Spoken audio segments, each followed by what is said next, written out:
আমরা West two resource team বরিশালের অন্যতম ঘনবসতিপূর্ণ স্লাম এরিয়া বঙ্গবন্ধু কলোনিতে যাই, এবং যেটা কিনা কীর্তনখোলা নদীর পাড়েই অবস্থিত। সেখানে গিয়ে সেখানকার মানুষদের সাথে আমরা কথা বলে জানার চেষ্টা করি যে তারা আসলে কি কি ধরনের সমস্যার সম্মুখীন হচ্ছেন। বেশিরভাগেরই আমাদেরকে যেটা জানালেন সেটা হচ্ছে যে তারা বজ্র ব্যবস্থাপনা নিয়ে সমস্যার মধ্য দিয়ে যাচ্ছেন, এবং এই সমস্যাকে সমাধানের জন্য আমরা এখানকার অধিবাসীদের কাছ থেকে সাপ্তাহিক বেসিসে বজ্র নেওয়া শুরু করি এবং সেই বজ্র থেকে সার উৎপাদনের দিকে এগিয়ে যেতে থাকি। পাশাপাশি বজ্র ব্যবস্থাপনা এবং পরিবেশ রক্ষায় সচেতনতা বৃদ্ধির লক্ষ্যে আমরা 7টা সেশন নেই।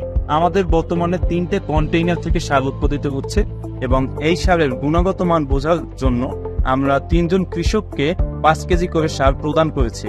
আমরা নিকট ভবিষ্যতে সিটি কর্পোরেশনের সাথে কোলাবোরেট করে বরিশাল শহরের অন্যান্য স্লাম এরিয়াগুলোতে আমাদের প্রজেক্টকে দাঁড় করাতে চাই। পাশাপাশি 2025 সালের মধ্যে আমরা নিজেদেরকে সফল উদ্যোক্তা হিসেবে দেখতে চাই।